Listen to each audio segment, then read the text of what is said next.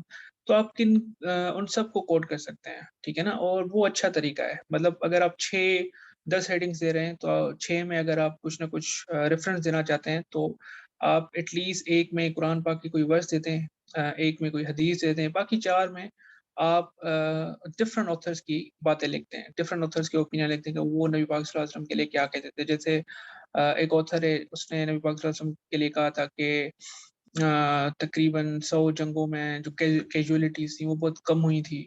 تو اس طریقے سے آپ ملٹری اسٹڈیز والے آرگیومنٹ میں وہ ریفرنس ڈال سکتے ہیں، ٹھیک ہے. یہ اچھا طریقہ ہے کہ آپ کنٹمپریری آتھرس اور اس کے ساتھ ساتھ جو تھوڑے کنٹمپریری ایرا سے پہلے والے آتھرز ہیں، انہوں نے جو نبی پاک صلی اللہ علیہ وسلم کے لیے باتیں کہی ہوئی ہیں ان کے آپ کوٹیشن دیتے ہیں. اس کے بعد جو سیکنڈ رول ماڈل ہے وہ ایز اے ڈپلومیٹ ہے. یہ میں نے ساری جو ہے مین ہیڈنگس بنا دی ہیں کہ ان کا as a role for diplomat کے ایگزامپلس کہاں کہاں ملتے ہیں. تو پہلا جو ہمیں ایگزامپل ملتا ہے دیٹ از حلف الفضول. یہ ایک پیکٹ تھا جو اس سے بھی پہلے ہوا تھا، نبی پاک صلی اللہ علیہ وسلم کو جب رسالت ملی تھی اس سے بھی پہلے کی بات ہے. اور جب نبی پاک صلی اللہ علیہ وسلم نبی بنے تھے اس کے بعد بھی انہوں نے اس پیکٹ کی اکنالجمنٹ کی تھی. اس کے بعد مسلم مائگریشن ٹو ابیسینیا جو ایونٹ ہوا تھا وہ بھی ایک بڑا ڈپلومیٹک ایونٹ تھا کہ نبی پاک صلی اللہ علیہ وسلم نے ایسی جگہ اپنے لوگوں کو بھیجا جہاں ان کی انسائٹ نے کام کیا کہ وہاں جا کر انہیں پناہ مل جائے گی. جرنی ٹو طائف جو تھی وہ کامیاب نہیں ہو پائی تھی، لیکن اس سے بڑا یہ لیسن بھی ملتا ہے کہ ضروری نہیں ہے کہ آپ کے سارے ڈپلومیٹک مشنز کامیاب ہوں، کچھ ناکام بھی ہو سکتے ہیں. اس کے بعد العقبہ پلیجز جو تھے، اور جرنی ٹو طائف کے پیچھے بھی بہت بڑے راز ہیں. اس پوری جرنی میں آپ کو نبی پاک صلی اللہ علیہ وسلم کی سیرہ ایز اے ٹولرنس والی، ایز اے کمپیشنیٹ والی، ایز اے فرگیونگ والی، وہ جو ان کے ساتھ بچے ایک سلوک کرتے ہیں، کس طرح وہ معاف کرنے والے نبی پاک صلی اللہ علیہ وسلم کی امیج پورٹری ہوتی ہے.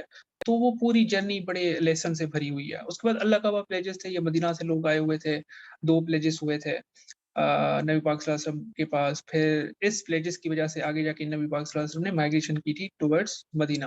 جب وہ مدینہ آ گئے تھے تو وہاں ایک کانسٹیٹیوشن بنایا تھا، وہ بھی بڑا ڈپلومیٹک کانسٹیٹیوشن ہے. اس میں اوس اینڈ خزرج جو 2 قبیلے تھے ان میں صلح کروائی تھی. اس کے بعد ٹریٹی آف حدیبیہ، اس ٹریٹی میں تو نبی پاک صلی اللہ علیہ وسلم کو کہا گیا تھا کہ آپ جو ہے نبی محمد رسول اللہ یہ نہ لکھیں، محمد سن آف عبداللہ یہ لکھیں. وہ بھی انہوں نے قبول کر لیا تھا. تو یہ بھی ایک ڈپلومیٹک انسائٹ تھی. اس کے بعد نبی پاک صلی اللہ علیہ وسلم کی different correspondence with other leaders, diplomatic immunity دی ہوئی تھی نبی پاک صلی اللہ علیہ وسلم نے کہ جو بھی آپ کے پاس آئے گا ایز اے ڈپلومیٹ کوئی پیغام پہنچانے صلح کا یا جو ہے انویٹیشن کا، تو اس کو ایک امیونٹی ہوگی. اس کے جو ہیں الگ سے گھر ہوں گے، ان کی یہاں پہ خرچہ پانی سارا جو ہے وہ ریاست مدینہ جو نبی پاک صلی اللہ علیہ وسلم کی تھی وہ سنبھالے گی، ٹھیک ہے نا. اور ریسپیکٹ جو کانویز ہوتے تھے ان کو ریسپیکٹ دینا، جو ڈپلومیٹس ہوتے تھے ان کو گفٹس وغیرہ دینا.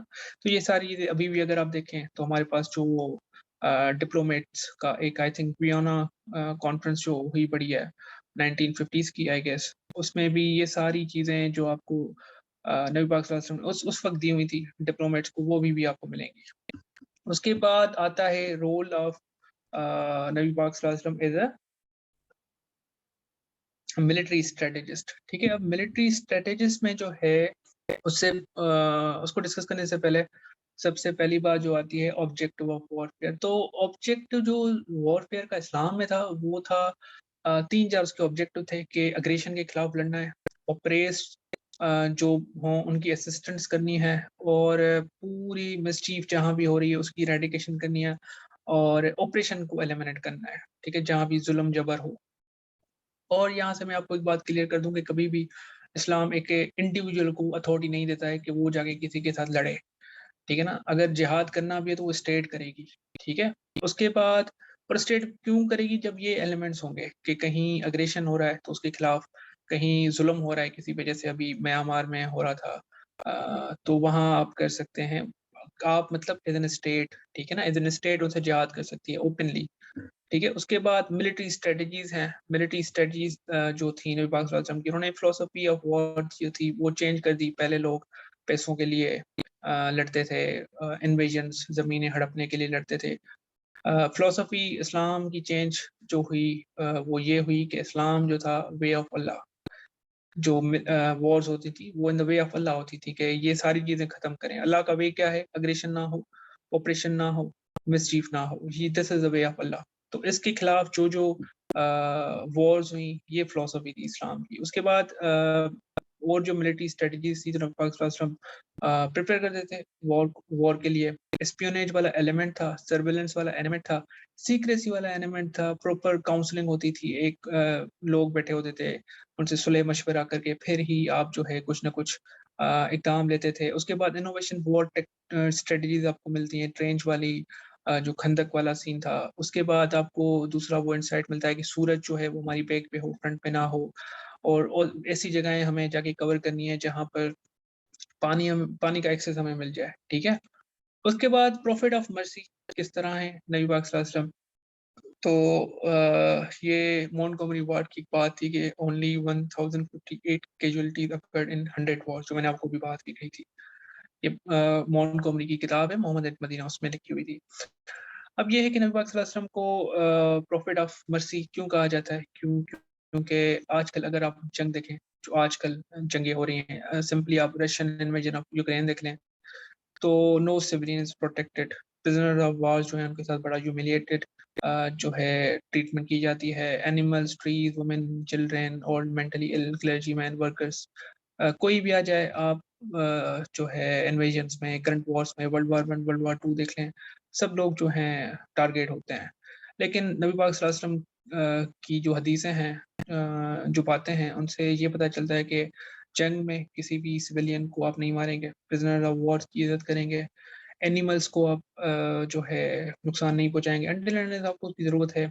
آپ ایون پیڑ پودوں کو نہیں کاٹیں گے انٹل اینڈ آپ کو اس کی ضرورت ہے. Women, children, old, mentally ill, clergymen, workers and servants, یہ سارے امیون ہیں. جو بھی نان پارٹیسپینٹ ہے وہ سارے امیون ہیں، وہ ان کے ساتھ آپ جنگ نہیں کر سکتے. بس جو فوجی ہے، جو زمین جو میدان جنگ پہ کھڑا ہوا ہے، آپ کی جنگ صرف اس کے ساتھ ہے. اور اس کے ساتھ بھی جنگ نہیں ہے، کاز ہے ایک جو وے آف اللہ والا کاز ہے، اس کے حساب سے آپ کی جنگ ہے، ٹھیک ہے. اس کے بعد role model for peacemaker. تو یہ ساری آپ چیزیں لکھ دیں گے جو ہم نے پیس میکر والی کیٹیگریز پڑھی. اس کے بعد یہ سارے ایلیمنٹس آ جائیں گے کہ امین نبی پاک صلی اللہ علیہ وسلم کو لقب دیا ہوا تھا. اس کے بعد اسود اسٹون اسٹوری آپ کو ملتی ہے کہ وہ حجر اسود جو پتھر ہے اس کو لگانا تھا. تو دو قبیلے آپس میں لڑ رہے تھے کہ ہم لگائیں گے. نبی پاک صلی اللہ علیہ وسلم نے وہ کپڑا بچھایا، اس کے اوپر پتھر کو رکھا، پھر کہا کہ سب لوگ پکڑیں، پھر انہوں نے وہاں لگایا تھا. تو یہ بھی ایک کیونکہ پیس کریٹ کرنے کے لیے، اسٹیبلش کرنے کے لیے. طائف والی جرنی جو تھی اس کے ڈیورنگ جو مس ٹریٹمنٹس ہوئی، پھر بھی نبی پاک صلی اللہ علیہ وسلم نے بڑا پیس جسٹرز دکھائے. وہ as a role model for peacemaker آپ کو ملتا ہے. وہ ایک اولڈ لیڈی تھی جو نبی پاک صلی اللہ علیہ وسلم کے سامنے کچرا پھینک دے رہی تھی، اور ایک دفعہ جب انہوں نے نہیں پھینکا تو نبی پاک صلی اللہ علیہ وسلم نے پوچھا کہ کیوں. تو پتہ چلتا ہے کہ وہ جو ہے بیمار ہے، تو نبی پاک صلی اللہ علیہ وسلم سے پوچھنے جاتے ہیں ان کی طبیعت. دوسروں کی عزت کرتے تھے. انٹرفیتھ ہارمنی کے لیسنز ہیں. مائگریشن ابیسینیا اینڈ مدینہ، یہ بھی امن والی باتیں تھی کہ جب تک وہ مکہ میں تھے، دیکھیں نا، جہاد جو ہے وہ فرض بھی مدینہ میں جا کر جب ریاست بنی، اسٹیٹ بنی، تب ہوا. مکہ میں کبھی بھی نبی پاک صلی اللہ علیہ وسلم، اور یہ آپ کے پاس ایون وہ بھی ہے، حدیث بھی ہے، ایک عام بھی ہے کہ جو ہے آپ کا جو رولر ہے اگر وہ جسٹ نہیں ہے، and if your ruler is unjust, اور وہ آپ پہ تشدد کر رہا ہے، آپ کے رائٹس وائلیٹ کر رہا ہے، تو آپ پروٹیسٹ کر سکتے ہیں. آپ ریبیلین نہیں کر سکتے. آپ جو ہے دوسری جگہ جا کر پناہ لے کر پھر ایک ایز این اسٹیٹ ان پہ جو ہے پھر آپ بات چیت کرنا چاہیں، یا پھر کیونکہ وہ اگریسو ہے، اوپریس کر رہا ہے، تو پھر آپ ایز اے جہاد پھر ان کے ساتھ جہاد کر سکتے ہیں. اس کے بعد آپ کا unification of warring tribes, Aws and Khazraj والا ایگزامپل جو میں نے آپ کو بتایا. Medina charter, treaty of Hudaybiyyah, diplomatic efforts, honoring Bilal جو پہلے ہمارے مؤذن تھے، اور حجت الوداع last sermon of holy prophet. یہ سارے آپ کو ایگزامپل ملتے ہیں کس چیز کے, role model as a piece maker. اس کے بعد جو لاسٹ ہے چیز that is role model for educator, اس میں جو ہے ماسک جو مسجدیں تھیں وہ عبادت گاہ کے ساتھ ساتھ ایجوکیشنل سینٹرز بھی تھی. اس کے بعد ہائر سینٹر آف لرننگ جو آپ کو ملتا ہے دیٹ از صفا.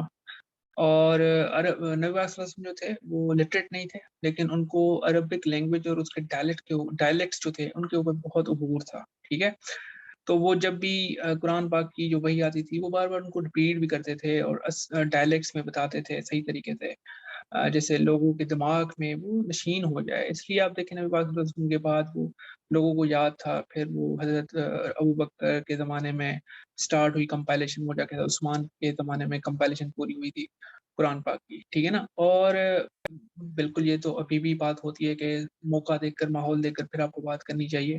تو یہ بھی بالکل انسائٹ تھی, ریوارڈ سسٹم تھا کہ جو اچھا کام کرے گا ان کو انعام ملے گا. یہ ابھی بھی ہے. آپ دیکھیں ایجوکیشن سسٹم میں کیا ہوتا ہے, جو پوزیشن ہولڈرس ہوتے ہیں انہیں انعام ملتا ہے. لیونگ بائی ایگزامپل, وہ استاد ہی کیا جو پہلے خود ایز این ایگزامپل نہ بن پائے لوگوں کے لیے, پھر جو سکھائے وہ خود ہی وہ عمل نہ ہو ان میں. تو نبی پاک صلی اللہ علیہ وسلم جو بات کرتے تھے, جو احکام دیتے تھے, وہ پہلے ان میں باتیں ہوتی تھی. تو یہ as a role model for educator تھا. اب اس پورے چیپٹر میں جو موسٹ امپورٹنٹ ہیں وہ as a piece maker, military strategies اور ڈپلومیٹ. یہ تین موسٹ امپورٹنٹ ہیں. اگر سوال آئے گا بھی تو ان تینوں میں سے کسی ایک پہ آ سکتا ہے, لیکن اس کا مطلب قطعی نہیں ہے کہ آپ انڈیویجول اور ایجوکیٹر کو چھوڑ دیں. ٹھیک ہے, پڑھنا آپ کو سارا ہے, گو تھرو آپ کو سارا کرنا ہے, لیکن زیادہ فوکس تھوڑا ڈپلومیٹ, ملٹری اسٹریٹجسٹ اور پیس میکر پہ دینا ہے. ٹھیک ہے, اللہ حافظ, ملتے ہیں انشاءاللہ کسی اور لیکچر میں.